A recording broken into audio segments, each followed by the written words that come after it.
تو یہ اللہ رب العالمین ہی کا دیا ہوا ہے، وہ خود اس کا کمال نہیں، اللہ رب العالمین نے انہیں یہ کمال عطا کیا ہے۔ الحمدللہ یہ کلمہ شکر ہے، اللہ کا شکر ادا کرنے کے لیے ہے، اس کی بڑی فضیلت بیان کی گئی۔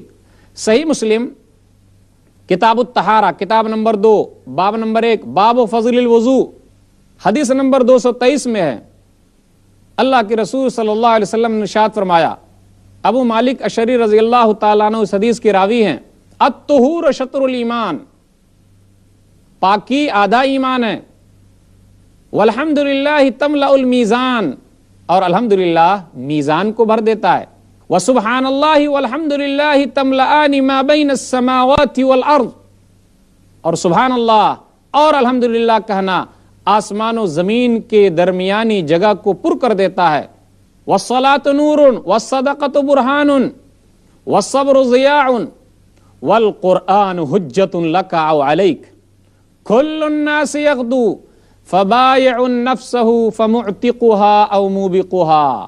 سبحان اللہ والحمدللہ، اس کی بڑی فضیلت ہے۔ بخاری کی آخری روایت یہی ہے، صحیح بخاری کتاب التوحید کتاب نمبر 97 باب نمبر 58 حدیث نمبر 7563، کلمتان حبیبتان الی الرحمن خفیفتان علی اللسان ثقیلتان فی المیزان، سبحان اللہ وبحمدہ سبحان اللہ العظیم۔ دو کلمے بہت محبوب ہیں رب کو، زبان پر بہت آسان ہیں، میزان میں ترازو میں بہت بھاری ہیں، سبحان اللہ وبحمدہ سبحان اللہ العظیم۔ یہ پڑھتے رہنا چاہیے۔ بسم اللہ ہر نیک کام شروع کرنے سے پہلے پڑھنا چاہیے، کھانے سے پہلے، وضو کرنے سے پہلے، ذبح کرنے سے پہلے بھی پڑھنا چاہیے۔ قرآن کریم پڑھنے سے پہلے اعوذ باللہ من الشیطان الرجیم پڑھنا بھی بہت اہم ہے۔ فَإِذَا قَرَأْتَ الْقُرْآنَ فَاسْتَعِذْ بِاللَّهِ مِنَ الشَّيْطَانِ الرَّجِيمِ، سورہ نحل سورہ نمبر 16 آیت نمبر 98۔ کیا ہے کہ جب قرآن پڑھنے کے لیے بیٹھو تو اعوذ باللہ من الشیطان الرجیم پڑھ لو کہ میں شیطان مردود سے اللہ کی پناہ میں آتا ہوں۔ اللہ کا ذاتی نام اللہ ہے، کوئی بھی آدمی اپنا نام اللہ نہیں رکھ سکتا۔ رب بھی اللہ کے بہترین ناموں میں سے ہے۔ رب اسے کہتے جو تمام مخلوقات کو پیدا کر کے اور اس کی ضروریات کو پوری کرنے والا وہ رب ہے۔ کوئی بھی آدمی اپنا نام رب نہیں رکھ سکتا۔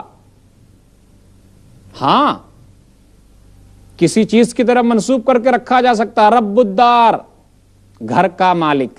اللہ رب العالمین جہان کا رب ہے، عالم جن، عالم انس، انسانوں کی دنیا، جناتوں کی دنیا، عالم ملائکہ، فرشتوں کی دنیا، عالم وحوش، جانوروں کی دنیا، عالم طیور، پرندوں کی دنیا، تمام کے تمام لوگوں کی ضروریات الگ الگ ہے۔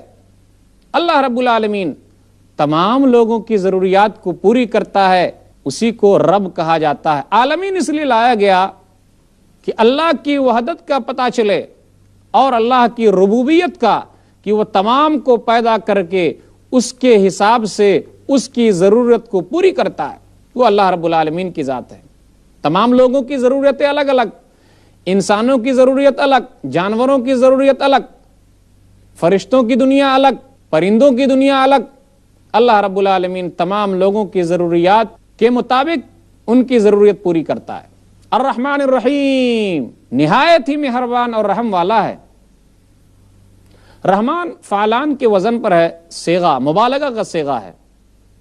رحیم بھی فعیل کے وزن پر مبالغہ کا صیغہ ہے۔ دنیا کے اندر رب العالمین بہت زیادہ مہربان ہے، آپ نے دیکھا نہیں؟ ناظرین کرام، جو اللہ کو مانتا ہے اللہ اسے بھی کھلاتا ہے، اور جو اللہ کو ایک نہیں مانتا اللہ اسے بھی دیتا ہے۔ ان الارض للہ یورثها من یشاء من عبادہ والعاقبۃ للمتقین، سورہ اعراف سورہ نمبر 7 آیت نمبر 128۔ بے شک زمین اللہ کے لیے ہے، جس کو چاہتا ہے وارث بنا دیتا ہے، لیکن آخرت صرف نیک لوگوں کے لیے ہے۔ رحمان الدنیا فی الآخرہ، وہ دنیا کے اندر بھی مہربان ہے اور آخرت میں بھی مہربان ہے، لیکن آخرت میں صرف نیک لوگوں ہی پر مہربان ہوگا۔ مالک یوم الدین قیامت کے دن کا مالک ہے، بدلے کے دن کا مالک ہے۔ دنیا میں اللہ رب العالمین بدلہ دیتا ہے، لیکن مکمل بدلہ تو وہاں دے گا، قیامت کا دن ہوگا۔ ایک حدیث کے اندر اللہ کے رسول صلی اللہ علیہ وسلم نے ارشاد فرمایا، صحیح بخاری کتاب التفسیر کتاب نمبر 65 حدیث نمبر 4812 میں ہے، یقبض اللہ الارض ویطوی السماوات بیمینہ ثم یقول انا الملک این ملوک الارض، کہ قیامت کے دن اللہ تعالیٰ مٹھی میں زمین کو لے لے گا اور آسمان کو دائیں ہاتھ میں لپیٹ لے گا، کہے گا میں بادشاہ ہوں، کہاں ہے زمین کے بادشاہ؟ وما قدر اللہ حق قدرہ والارض جميعا قبضته یوم القیامہ والسماوات مطویات بیمینہ سبحانہ وتعالی عما یشرکون۔ سورہ زمر سورہ نمبر 39 آیت نمبر 67۔ یہی آیتیں ہیں کہ زمین کو ہاتھ میں لے لے گا، مٹھی میں لے لے گا، اور آسمان کو اپنے دائیں ہاتھ میں لپیٹ لے گا۔ مٹھی کیسی ہے اللہ کو معلوم، ان کا دائیں ہاتھ کیسا ہے جو اللہ کے شان کے لائق ہے، مٹھی کیسی ہے جو اللہ کے شان کے لائق ہے۔ لیس کمثلہ شیء وہو السمیع البصیر، سورہ شورى سورہ نمبر 42 آیت نمبر 11۔ اللہ کی جیسی کوئی بھی چیز نہیں ہے، وہ سننے والا اور دیکھنے والا ہے، وہاں پورا پورا بدلہ دے گا۔ ایاک نعبد و ایاک نستعین، ہم تیری ہی عبادت کرتے ہیں اور تجھ ہی سے مدد مانگتے ہیں۔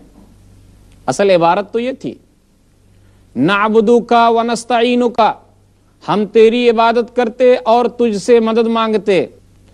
ایاک یہ مفعول ہے، پہلے آ گیا معنی میں وزن پیدا کرنے کے لیے، ہم تیری ہی عبادت کرتے ہیں اور تجھ ہی سے مدد مانگتے ہیں۔ کچھ لوگوں کا کہنا ہے کہ جی ہم ڈاکٹر کے پاس جاتے تو ان سے تو مدد لیتے ہیں، تو آخر ہم ان سے کیوں مدد لے رہے ہیں؟ ناظرین کرام، یہاں دو جملے یاد رکھیے، ایک ہے ما فوق الاسباب اور ایک ہے ما تحت الاسباب۔ ما تحت الاسباب، ما فوق الاسباب، ما فوق الاسباب اور ما تحت الاسباب۔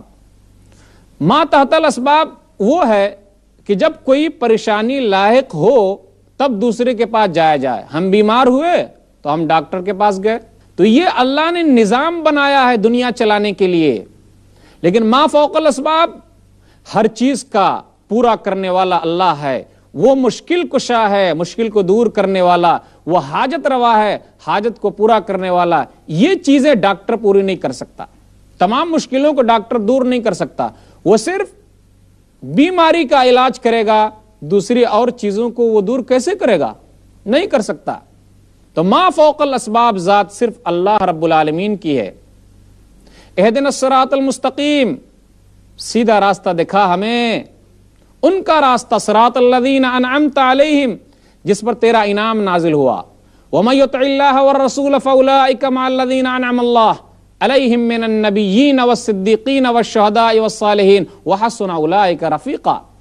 سورہ نساء سورہ نمبر 4 آیت نمبر 69۔ جس نے اللہ کی اطاعت کی اور اس کے رسول کی اطاعت کی، وہ نیک لوگوں کے ساتھ ہوں گے، نبیوں کے ساتھ ہوں گے، سچے لوگوں کے ساتھ ہوں گے، شہداء کے ساتھ ہوں گے اور صالحین کے ساتھ ہوں گے۔ بہترین یارانہ ہے، بہترین رفاقت ہے۔ غیر المغضوب علیہم ولا الضالین، ان کا راستہ نہیں جس پر تیرا غضب نازل ہوا اور جو گمراہ ہو گئے۔ غضب کس پر نازل ہوا؟ یہودیوں پر، کیونکہ انہوں نے عزیر کو اللہ کا بیٹا کہا، اپنے علماء کو حلال اور حرام کر دینے کا حق دے دیا۔ نصرانی پر کیوں؟ کیونکہ وہ راستے سے بھٹک گئے، عیسیٰ کو علیہ الصلاۃ والسلام اللہ کا بیٹا کہا، یا خود اللہ کہا، یا تین میں سے تیسرا کہا، اور اپنے علماء کو حلال اور حرام کا حق دے دیا، جبکہ کسی مسئلے کو حلال اور حرام کرنا صرف اللہ کی ذات ہے۔ اس کے بعد نبی صلی اللہ علیہ وسلم آمین کہا کرتے تھے۔ آمین کا معنی ہے کذالک فلیکن، ایسا ہی ہو۔ آمین کا معنی ہے لا تخیب رجانا، ہمیں نامراد نہ کر۔ آمین کا معنی ہے اللہم استجب لنا، اے اللہ تو قبول فرما۔ ایک حدیث کے اندر اللہ کے رسول صلی اللہ علیہ وسلم نے ارشاد فرمایا، صحیح بخاری کتاب التفسیر کتاب نمبر 65 حدیث نمبر 4475 میں ہے، اذا قال الامام غیر المغضوب علیہم فقولوا آمین فمن وافق قوله قول الملائکہ غفر له ما تقدم من ذنبہ. جب امام کہے غیر المغضوب علیہم تو تم لوگ آمین کہو، کیونکہ فرشتوں کے آمین کے ساتھ اگر مل گیا تو کیا ہوگا؟ جو آدمی آمین کہے گا ان کے اللہ تعالیٰ پچھلے گناہ معاف فرمائے گا. ابو ہریرہ بیان کرتے ہیں ترک الناس التامین، سنن ابن ماجہ کتاب اقامت الصلوات کتاب نمبر 4 باب نمبر 14 باب الجہر بالتامین حدیث نمبر 853 میں ہے ترک الناس التامین، لوگوں نے آمین کہنا چھوڑ دیا. نبی صلی اللہ علیہ وسلم کی حالت یہ تھی کہ جب آپ کہتے غیر المغضوب علیہم فقال آمین تو آپ نے آمین کہا. آئیے دعا کرے اللہ تعالیٰ سے کہ اللہ تعالیٰ نماز کے اندر جو یہ سورہ پڑھی جا رہی ہے اور جو دعائیں مانگی گئی اے اللہ تو اسے قبول فرما لے. اللہ تعالیٰ سے دعا ہے اللہ تعالیٰ ہم لوگوں کو ان باتوں کو اچھی طرح سمجھنے کی اور پھر ان پر عمل کرنے کی توفیق دے. آمین. سبحان ربک رب العزت عما یصفون وسلام علی المرسلین والحمد للہ رب العالمین والسلام علیکم ورحمۃ اللہ وبرکاتہ.